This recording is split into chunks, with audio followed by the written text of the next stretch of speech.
If you recall, a while back I made a character analysis of Sweet Johnson in Grand Theft Auto San Andreas, and in particular really examined why I hated him as a character. Opinions were generally mixed, with the consensus being split between agreeing that he was a busta and people saying that he wasn't poorly written because it's very realistic to how certain people act in real life. And yeah, I agree. I thought his characterization made some sense, I said as much, but I also believe that sometimes realism isn't conducive to good storytelling. There were plenty of worse characters than Sweet as far as how you're supposed to feel about them, but you were also supposed to hate them. Meanwhile, you're supposed to like Sweet, and in that respect, they failed. I think my favorite comments on that particular discussion were the people claiming that I couldn't possibly understand where Sweet is coming from because I'm white and never grew up in a slum. Now, I don't like to talk about myself all that much, so I'll just play this one clip. Amazing. Every word of what you just said was wrong. But one thing I only briefly touched on in that video was that I felt that Caesar was the brother that CJ never had, and was infinitely more of a brother than Sweet. And you know what? I think I want to expand on that because I really want to take a look at what it was that made Caesar such a compelling character compared to the absolute train wreck that was Sweet, and really take a look at why, despite being very similar characters, one is great and the other is awful. So what was the story of Caesar Villalpando? Caesar is a high-ranking member of the Varios Los Aztecas, a Latino gang operating out of the south side of Los Santos, hence why they're sometimes also referred to as the South Side Aztecas. Their main rivals were the Los Santos Vagos, who I know I've incorrectly referred to as the Vargos in the past, but give me a break.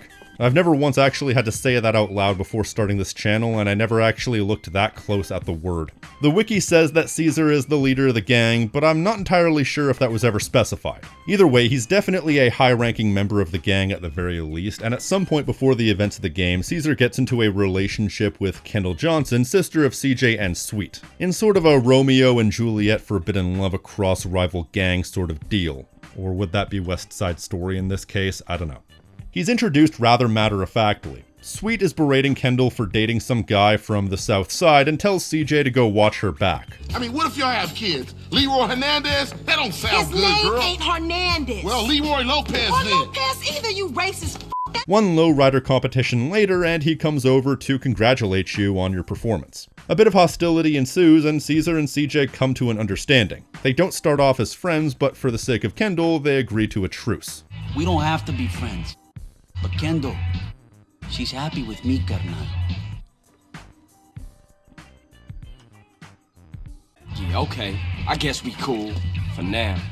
Then from there, Caesar becomes one of your main support characters through pretty much the entirety of the game. In fact, support really is his primary function. He doesn't know Smoke or Ryder, he's not involved with Officer Tenpenny, his involvement in the story is entirely down to his relationship with Kendall. But because of that, he's always riding on the periphery of the story without necessarily being a key figure, but still helping you out in every way he can. His first major story involvement outside of Kendall is when he's the one who breaks it to CJ that Ryder and Smoke betrayed the gang. He heard a rumor, did some snooping around, and decided to take matters into his own hands to help out CJ. Then, while this isn't explicitly shown, it's also said that the Varios Los Aztecas, who I'm just going to be referring to as the VLA, ended up succumbing to a similar fate to the Grove Street families. After the Ballas effectively wiped out Grove Street with the help of Tenpenny, the Vagos moved in on the VLA territory and wiped them out, forcing the remaining members, including Caesar, to go into hiding, so Caesar gets Kendall out of Los Santos and they all reconvene in the middle of nowhere. Meanwhile, Caesar sets you up with his cousin Catalina so that you can get some money together to get back on your feet. He also gets you involved with some off-road racing, which results in you meeting Woozy Moo. And the race also leads you to getting the garage that ends up being your base of operation in San Fierro. While in San Fierro, he ends up being your right-hand man while you're going after the Loco Syndicate, a coalition of various gangs, pushers, and pimps dedicated to selling yayo all over the state. In San Fierro, he's also the primary support character during the optional Wang Cars mission string when CJ, him, and Kendall are trying to set up a legitimate business, or at least a semi-legitimate business to help them on their way. After this, he only has one real major appearance left in the game before the final chapter, and that's when he helps you hijack an oil tanker at the behest of Mike Torino. I got here as fast as I could, CJ. Yeah, you sure did. How you know I needed help? Man, you losing it, Holmes. You phoned me a half hour ago. I did? I mean, oh yeah, I did. After that, he disappears for a chapter, reappearing once you're back in Los Santos, most notably when you help him and his gang retake their territory, and that's it until the end of the game. So overall, he's a bit scattershot as far as his involvement. Obviously, he's a criminal. That's kind of the base level expectancy with these types of games. Everyone's a criminal. But the primary thing to do is to look at them from the perspective of why they do crime and do they have a set of morals. That's what separates the anti-heroes from the villains. And right from the beginning, he shows himself to have a set of morals and shows himself to be a good person even while he doesn't necessarily have to be. Even before we see him, we know he treats Kendall right and is an emotional rock for her to rely upon because she actively seeks him out when things are going poorly between her and her family. The very first time we see Kendall, she's leaving to go see Caesar when family drama gets too intense. In some cases, this can be seen as him controlling and isolating, however, Caesar makes no attempt to ever do either of these things, being actively involved with his girlfriend's family even though he has no obligation to them. When we do meet him, CJ tries to immediately get between him and Kendall because CJ is naturally very protective of his sister. I respect that. But despite not knowing CJ and despite the immediate hostility, when his men offered to deal with CJ themselves, he calls them off and decides to engage peacefully when he could have easily and justifiably had CJ beaten up, because that's not what this is about. It's about a man to another man coming to an understanding like civilized adults. Despite their obvious differences and despite what could be considered some mild prejudice, Caesar doesn't want to force anything. He wants to earn the trust and respect of CJ, and if he can't, he at least wants to prove that they both want the same thing. Whatever is best for Kendall, even if they don't end up being friends. It shows that he immediately has a level of maturity far above what Sweet and CJ would ever give him credit for sight unseen. They would never be friends under different circumstances, of course, and what it all comes down to is Kendall. And the fact is, Caesar himself chose not to just talk the talk, but also walk the walk as well. He truly loves and respects Kendall, and not only is he willing to put the work in to be accepted, but he's also a genuinely good boyfriend. He saves her when everything goes to hell. Just get my sister out of town someplace safe. Don't shit with me on this one. I can't lose her, man. Sure thing, Holmes. We'll see you in Angel Pine. He's willing to split heads when people disrespect her.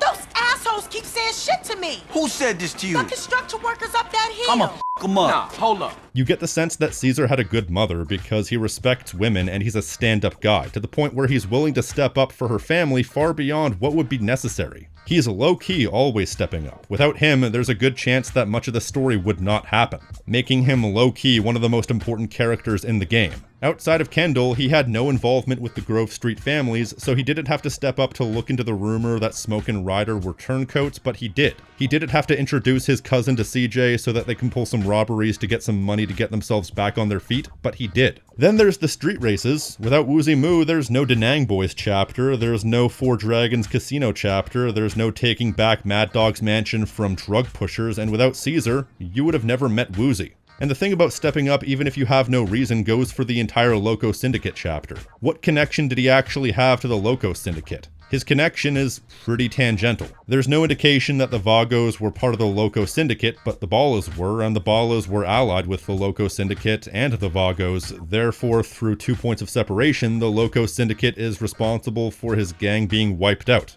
Is that really enough? I don't think it is, but really his reason for doing this is for CJ and Kendall. He goes above and beyond too. He's always waiting to help you out when you need him. He's on the ground helping you shoot fools. At one point, he even steps up completely out of the blue to lend CJ his silencer in one of my favorite scenes in the entire game. Let me show you. Check this out, Holmes. Here, take mine. Where'd you get that? Same place I bought my pants, Holmes. This is America. I will be on my deathbed and still get a chuckle out of that. And even in the mission for Mike Torino called Hijack, where CJ doesn't tell Caesar what they're going to be doing until the ride over, Caesar doesn't object. He doesn't tell CJ to stop the motorcycle so he can go home. He just dramatically tells CJ, if he doesn't make it, to tell Kendall that he loves her. It'll be a walk in the park. Tell Kendall I love her. Although I'll say what I said back then, I don't know why Caesar thought this was such a big deal. They've done way more dangerous things before that. Either way, from the mission after Caesar's introduced, he's always there for you.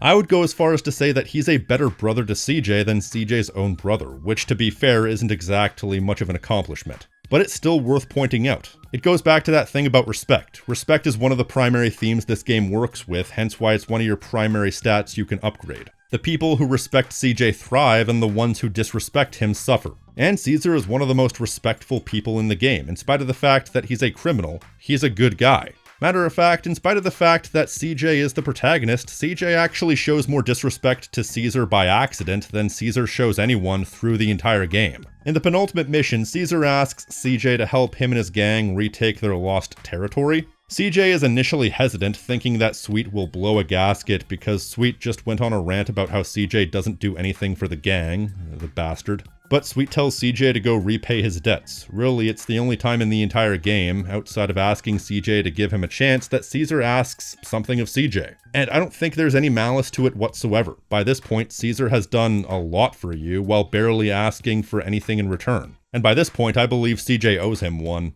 He owes him several, in fact. It's also during this mission where the dialogue on the way to the VLA gang members involves Caesar talking to CJ about Caesar popping the question to Kendall. CJ doesn't hesitate to give Caesar his blessing, as he shouldn't. He even says that he and Caesar are brothers, which is very nice to see how far they've come. But Caesar really just wants CJ to talk to Sweet about it because Sweet started the game being casually racist towards the idea of his sister dating a Latino, and he hasn't changed his mind. I have a confession. I've always thought the ending to this game was a bit weak because it feels a bit anticlimactic, and the idea that they teased Caesar popping the question but never showed us that did kind of always feel like a bit of a missed opportunity. Though I suppose that could have been seen as a bit saccharine in a game that is otherwise pretty grim in its tone, but there's a possibility that could have made the ending feel a bit more significant. Regardless, one could potentially argue that the majority of Caesar's actions are performative, trying to earn the approval of CJ because that's how much he loves Kendall, and I'm not sure how much I believe that, because there's a fine line between being performatively good and actually just being a genuinely good person.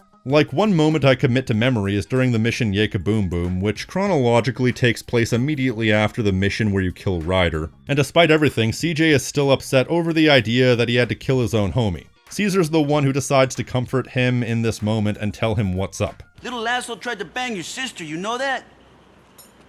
No. For real? Shit. Maybe you right then, man. Admittedly, that's a bit of a weak reason for CJ to immediately stop feeling bad about killing his own homie, but I guess it's a gang code type deal, where female members of your homies' families are off limits, and hey, I had a friend who had to be excised from the group for egregiously creeping on a friend's sister, so I understand that. I'd still feel bad if the guy died, though. Then again, I guess I haven't killed as many people as CJ to become as numb to the idea as he is, though the fact that this never came up until now is a bit odd, which makes it that much more oddly contrived. Like the writers were really just trying to push past this plot point and said, good enough. Regardless, it's moments like this that more or less prove that he's not being performative, offering emotional support in a moment of grief. What that proves is that Caesar is more than just a sister's boyfriend, he's a homie. Damn. Yes, there's always a chance that he's being performative in an above and beyond way, but even if that is hypothetically the case, does it really matter? The destination is still the same either way. It would only matter if he was secretly an abusive boyfriend, which there's no indication of. And to interpret this as such would be willfully injecting something that ruins the story for no reason. Like I said, I'm speaking entirely in hypotheticals here because there's no real indication that he's anything but who he says he is. This is simply a possible point of discussion that could be brought up, even if it is unfounded based on the events of the game. In conclusion, if you interpret it this way, I appreciate your input, but please, fuck off.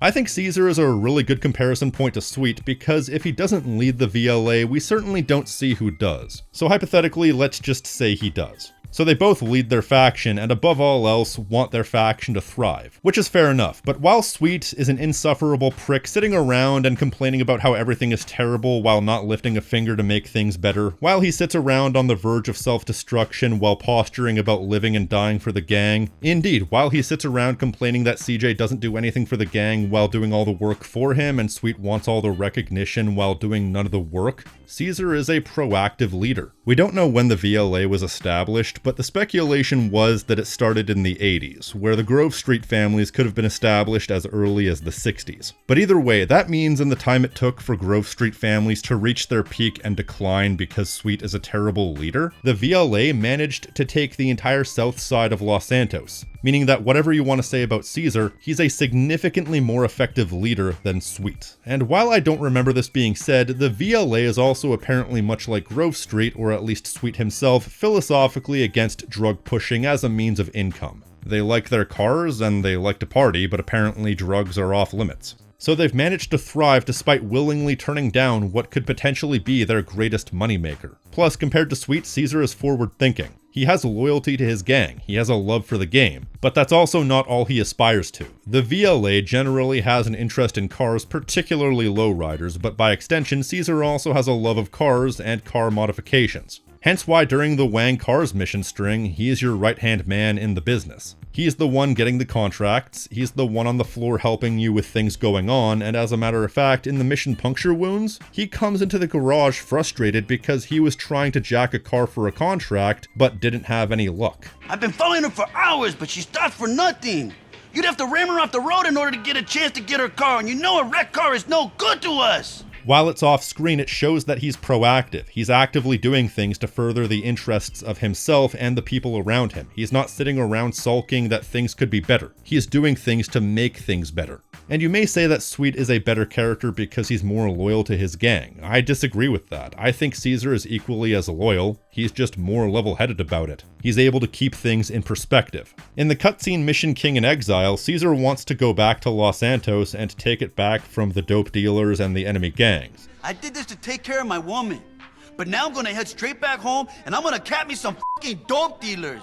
He has to be talked down from being too proactive. He has the opposite issue of Sweet, and the fact that he goes too far in the other direction at times makes him better for it, not worse. And it's for that and many reasons why I believe that Caesar is everything that Sweet is not. He talks the talk, he walks the walk, he's loyal, he's respectful, he's selfless, he's proactive, he's a good person and a good boyfriend. He's a good, well-rounded character, and honestly the type of person everyone needs as a friend. He is the type of person you could just have a beer with. He is every bit the brother that Sweet never was, and despite being a criminal, he's a guy who is impossible to hate. And that's why I believe that Caesar is a great character, possibly the best in the game, and that Sweet can eat shit. Of course, it's possibly a bit churlish to even bring up the comparison because I believe that things can be independently good and independently bad without needing to be compared, but I do feel that these two characters are worth comparing. But with or without said comparison, Caesar is great, possibly even the best character in the entirety of GTA San Andreas.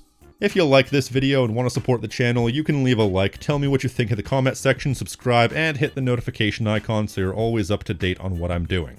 And if you want to support the channel in a more direct fashion, you can pledge to my Patreon for unique perks and rewards such as early access, Discord benefits, and exclusive content along with these fine folks right here. And an extra special thank you to Dick Kickham, Ga004, Hydra Overlord, My Name is Tank, FarmCat84, Raph, Sphinx, Weird Webster, and Will Stokes for going above and beyond. Elsewise than that, I've been the King of Snark Style right here on Tactical Bacon Productions, and I will see you next time. Stay crispy, my friends.